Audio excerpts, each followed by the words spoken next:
The ship stood dead in the water, a ghost of its former self.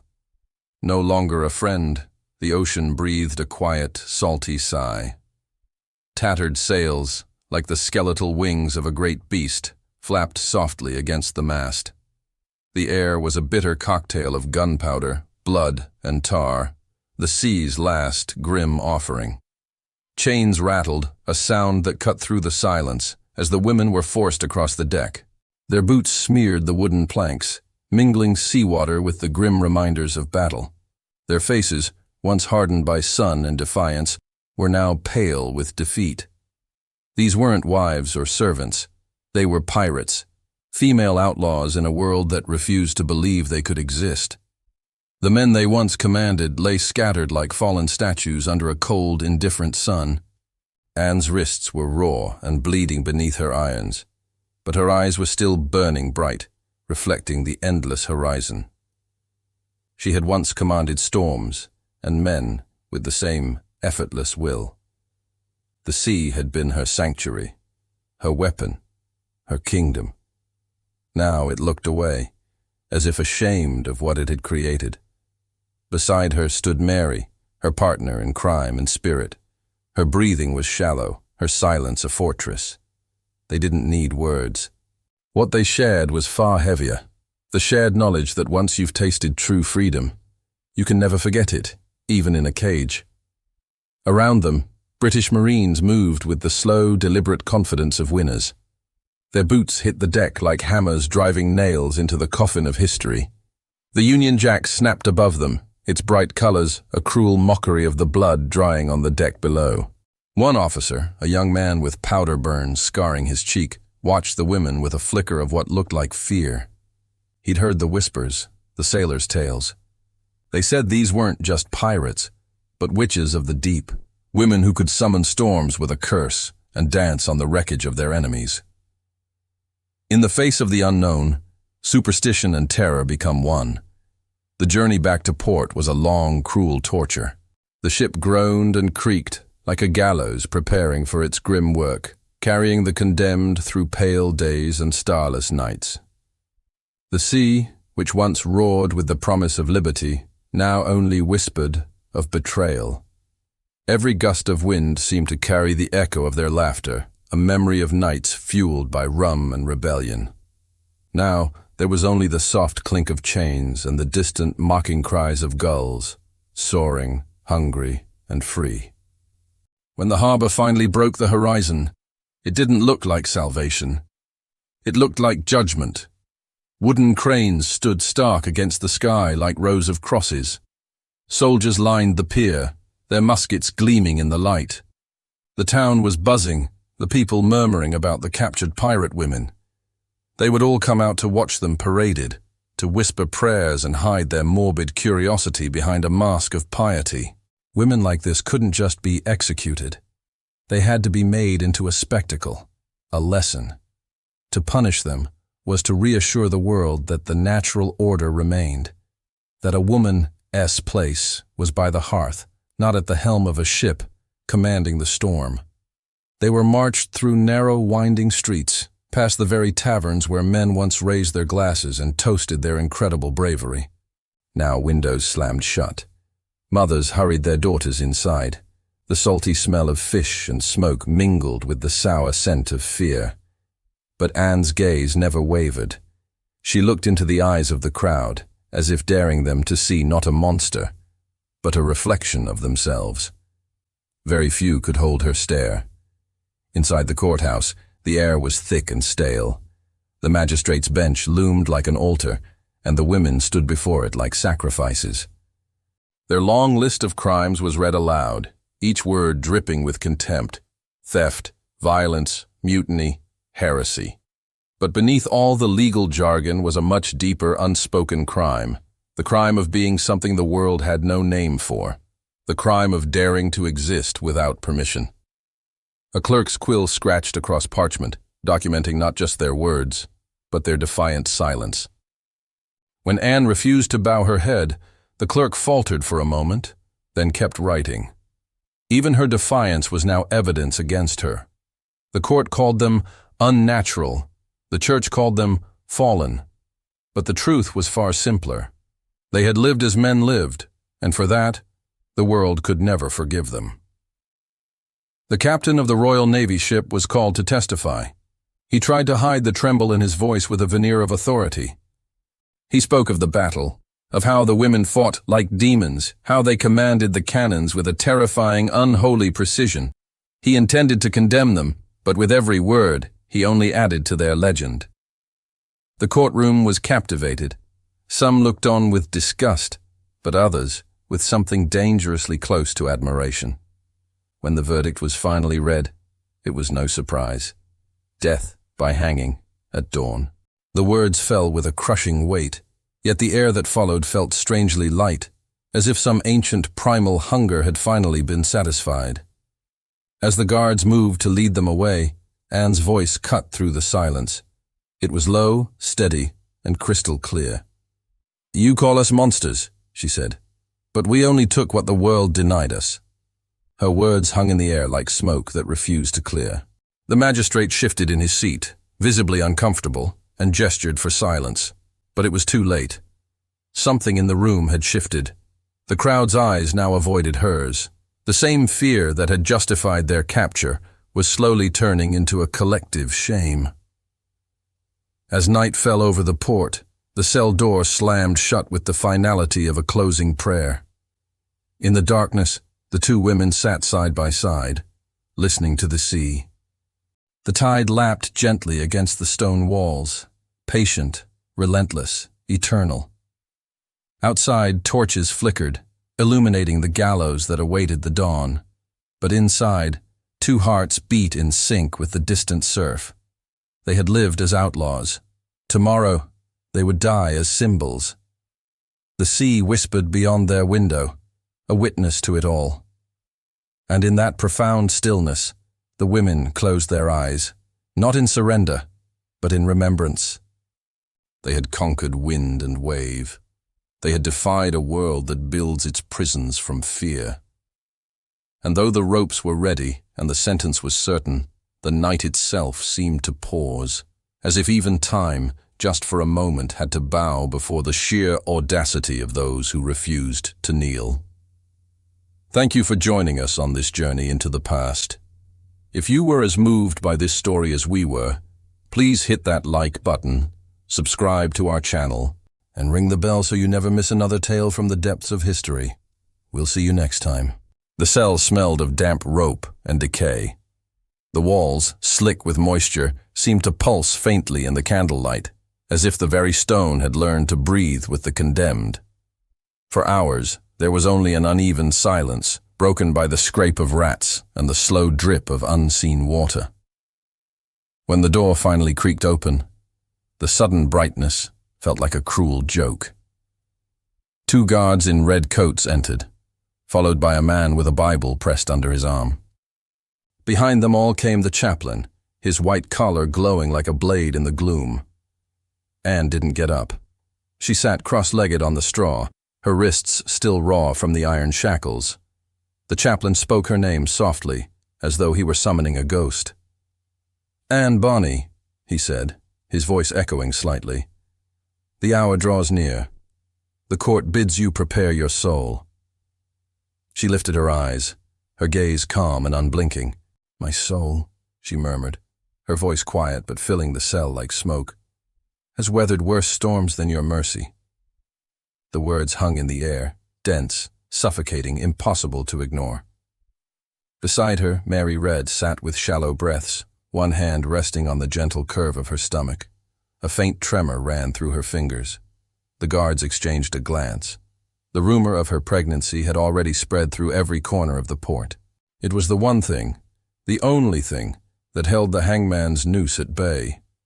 "She carries life," one of the soldiers whispered, as if the words themselves were a shield. But in a place like this, life and death were fickle allies. The chaplain knelt, opening his book. His voice was steady, rehearsed, as he spoke of Eve, of sin, of repentance. Each word fell with the same rhythm, a speech given from habit, not conviction.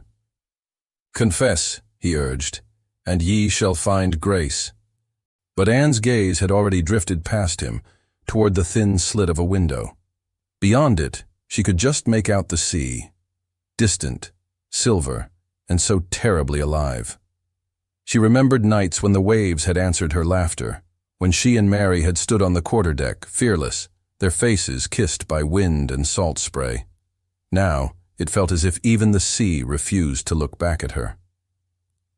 The door opened again. A clerk entered, clutching a parchment and quill, his ink-stained hands trembling. He brought the court's decree. The trial would resume at dawn. The prisoners were to appear one last time before the magistrate for final questioning. Those two words, final and questioning, hung in the air like vultures. The chaplain closed his Bible. The guards turned to leave, but one of them, younger than the rest, hesitated by the door. His voice was barely a whisper over the wind whistling through the cracks. "You fought like lions," he said. Anne's eyes met his, and in that fleeting glance, pity and awe mixed into something almost dangerous. The young guard quickly turned away before anyone else could notice. Morning arrived with a cold, gray light and the dull toll of church bells. The women were led through the narrow streets once more. This time the crowd was thicker, more hostile. They shouted, they spat, they prayed. Some just watched in silence, their expressions impossible to read. Mothers clutched their daughters' hands a little tighter. The town had turned punishment into a public ritual. The condemned weren't just criminals. They were a cautionary tale, carved in living flesh. Inside the courtroom, the same grim faces awaited them. The magistrate sat like a statue carved from pure disdain. The clerk adjusted his spectacles. The chaplain folded his hands. The proceedings began. The questions were the same as before, but the tone had sharpened, grown more venomous. Why did you wear men's clothing? Why did you take up arms against the crown? Did you consort with devils on the open sea? Every question was a trap, seeking not truth, but submission.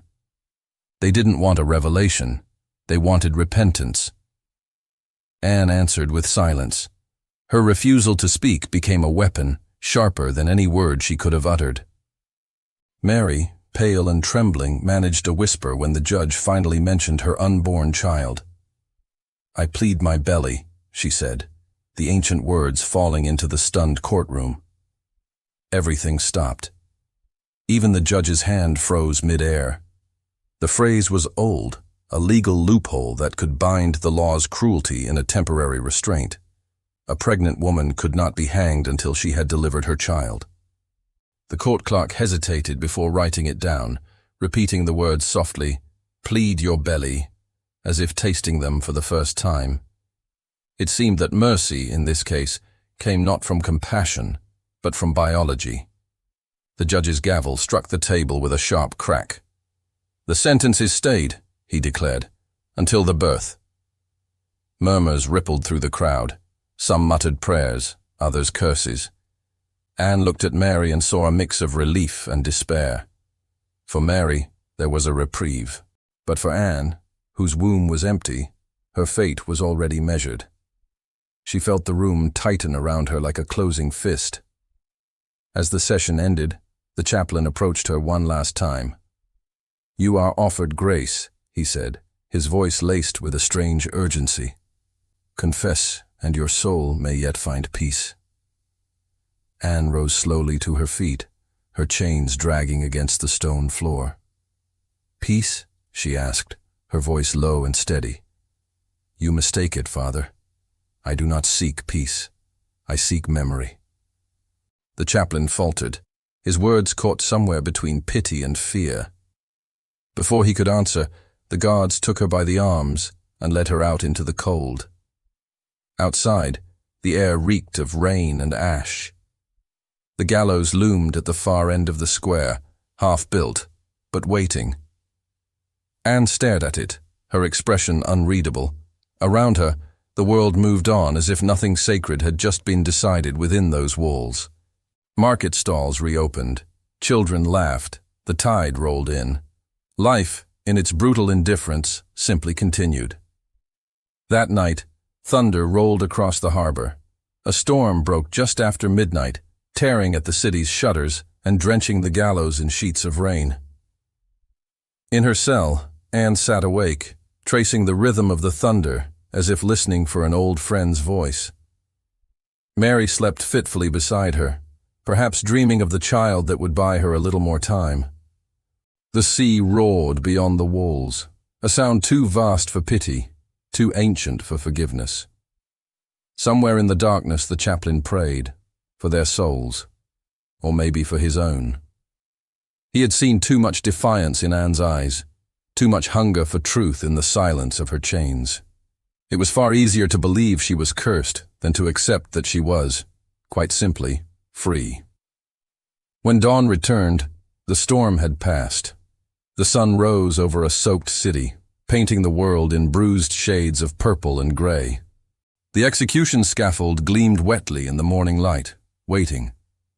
From her small window, Anne watched it, her expression still calm, her eyes as hollow and deep as the sea. Freedom, which had once been as boundless as the ocean, now existed only in memory, and even memory trembled under the weight of what was to come.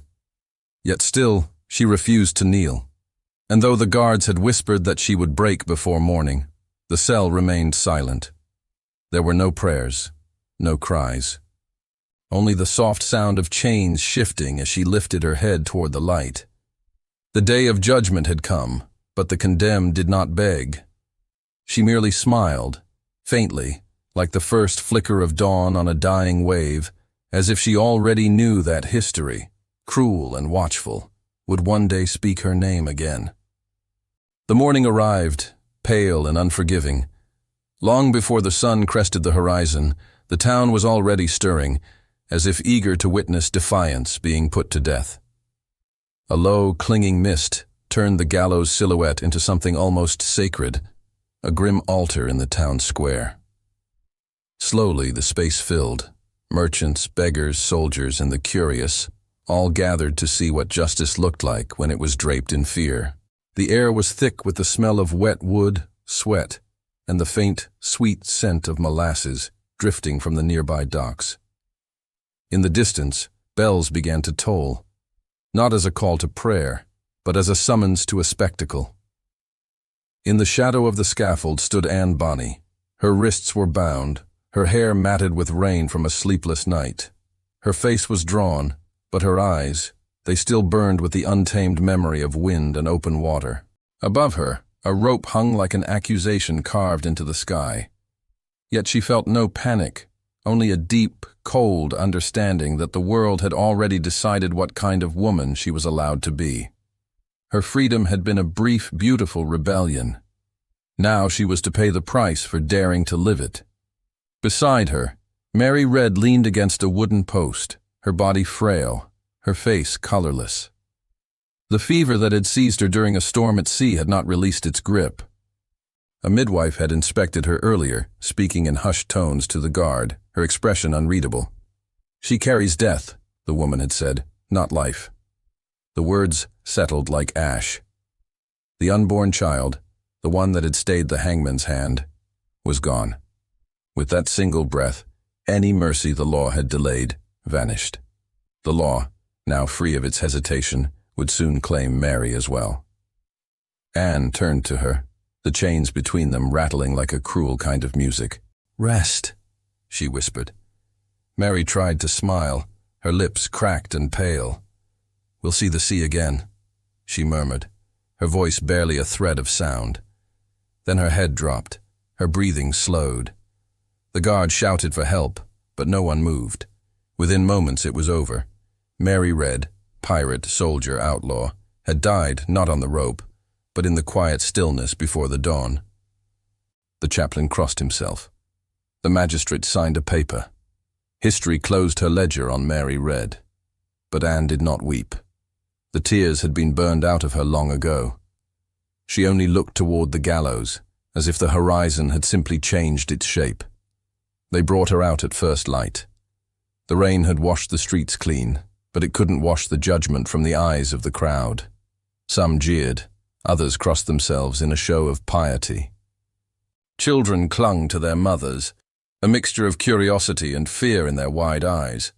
The scaffold loomed ahead, the wood dark with moisture, the rope swaying gently in the wind.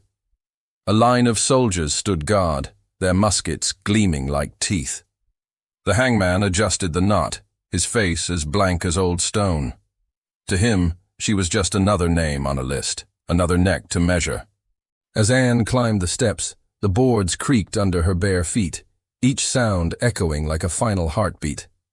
She paused at the top, not out of fear, but from a surge of memory.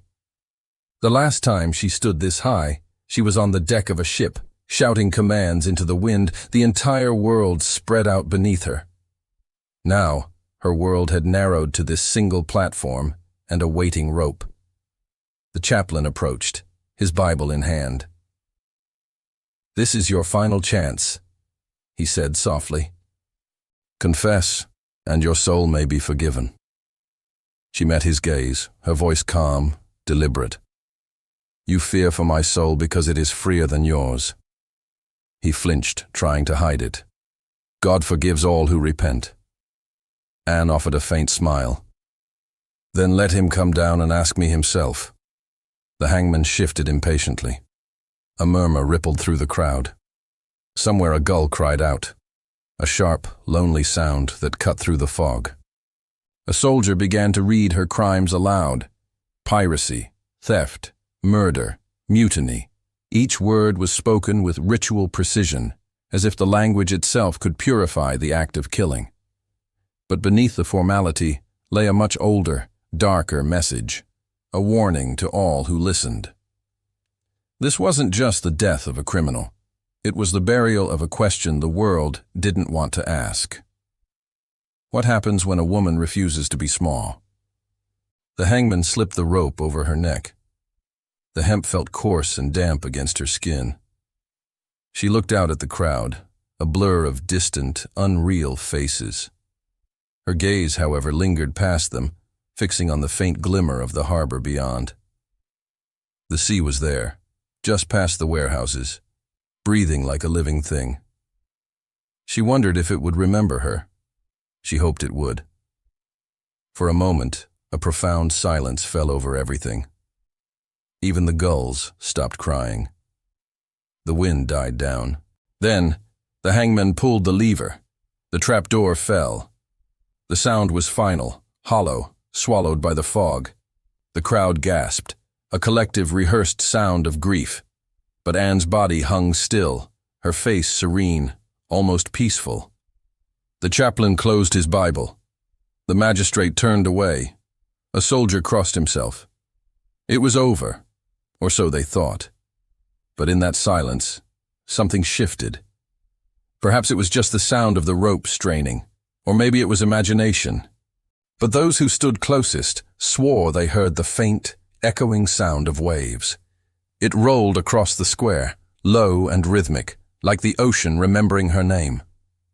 Within hours, her body was taken down and buried in unconsecrated ground, with no stone to mark the spot. The sea breeze carried the scent of salt inland, a final benediction. That night, the town slept uneasily. A storm returned, not of rain, but of wind. Shutters banged open. The tide rose higher than anyone could remember. Fishermen claimed they heard laughter carried on the waves, low, distant and female. The chaplain dismissed it as guilt. The hangman blamed it on drink. But the guard who had once pitied her stood by the harbor and listened. He swore he could hear the soft drag of chains across the water, like a song sung for no one and for everyone at once. By morning, the sea was calm again, as indifferent as ever. The gallows stood empty, its rope swaying like a memory refusing to settle. The square was cleaned, the crowd dispersed, and the story began to fade into rumor.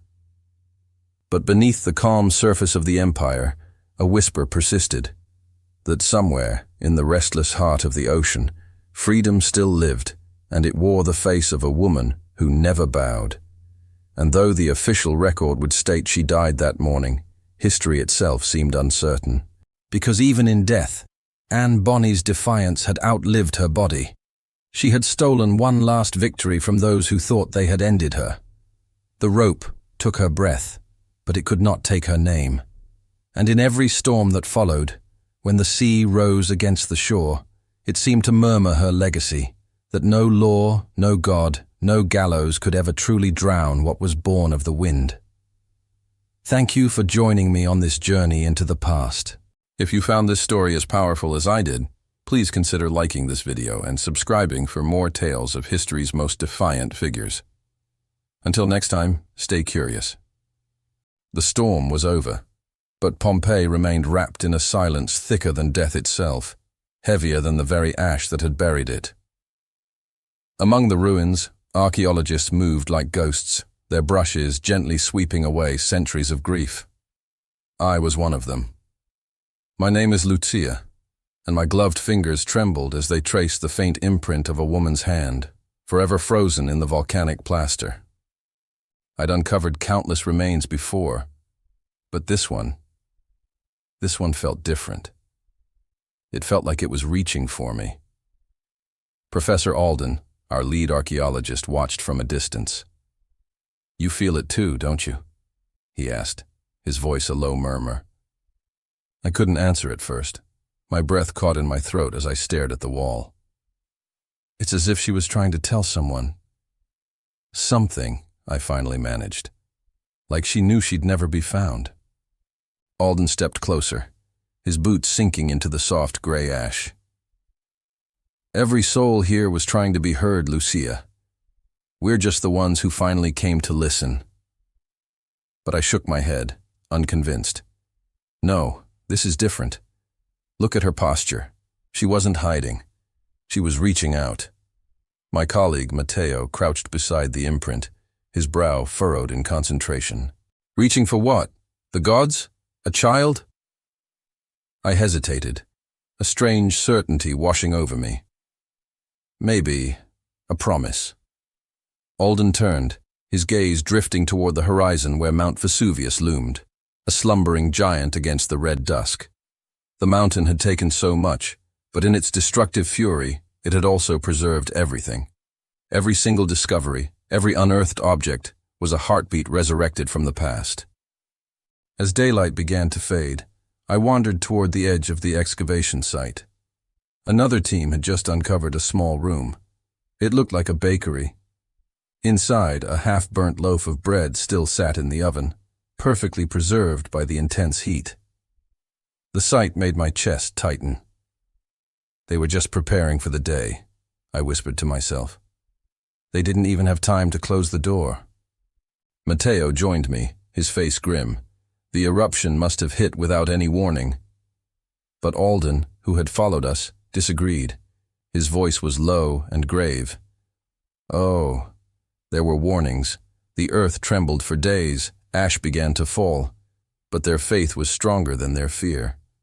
They believed the gods were angry, so they stayed, praying for mercy instead of fleeing for their lives." I looked at him, a slight edge to my voice. "You sound as though you pity them." "I do," he said simply, "because in their shoes, we would have done the same." The hum of our camp's generator cut through the ancient silence, a modern heartbeat in a 2,000-year-old graveyard. I felt a strange sense of unease. For months, I had dreamed of this, of touching history with my own hands. But now that I was here, it didn't feel like a triumph. It felt like trespassing. Every artifact wasn't just a relic. It was someone's life, interrupted mid-breath. Later that night, long after the others had retired to their tents, I sat alone, the flickering light of a lantern dancing on my face. I held a small piece of pottery I'd found earlier, a fragment painted with the image of a child's smiling face. The glaze was still so bright, so full of life.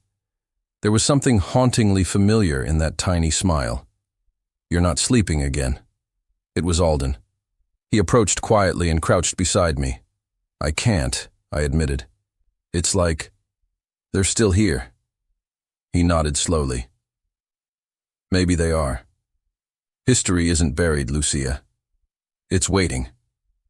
I turned the pottery over in my hand. "Do you think they knew? When the sky turned black and the air burned their lungs, Do you think they knew this would be the end? Alden's gaze drifted toward the dark ruins. No one ever knows when the end is coming. That's what makes every beginning so fragile. A sudden shift in the wind carried the faint scent of sulfur from the mountain, and I shivered, though not from the cold. What if the mountain wakes again? I asked softly. Alden's reply was immediate. Then we'll remember them twice. We sat in silence for a long moment, the night heavy with the ghosts of Pompeii. The stones around us seemed to breathe in the flickering lantern light. The silence itself seemed to be listening. And then I heard it. A faint crack from beneath the ash, like glass breaking underfoot. I turned sharply. Did you hear that? Alden frowned, getting to his feet. The sound came again, soft, deliberate. Someone, or something, was moving near the collapsed wall of the bakery. We grabbed our lanterns and approached cautiously, our hearts pounding. The air was thick with dust, the silence almost unbearable. As we drew closer, my lantern beam caught a faint glint in the ash. It was a ring, still wrapped around a skeletal finger. I knelt, my breath catching as I brushed the surface gently. The hand was small.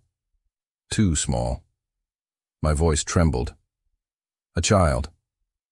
Beside me, Alden closed his eyes for a moment, as if offering a silent prayer. Every layer reveals another truth, he murmured. Another story no one lived long enough to finish. My heart ached.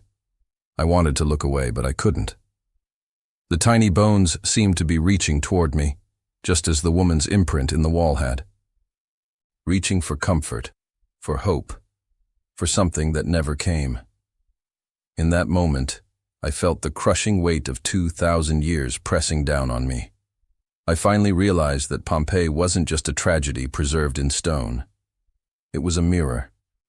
Every life buried here reflected something eternal about the human spirit, its beauty, its blindness, and its desperate, unbreakable hope, even in the face of annihilation. As dawn broke, painting the ash-covered city in shades of pale gold, I stood among the ruins, silent and still. For the first time, I felt I understood. Pompeii wasn't just a city lost to fire and stone. It was a heartbeat, caught forever between life and eternity. I looked up at Vesuvius, its dark summit now veiled in mist.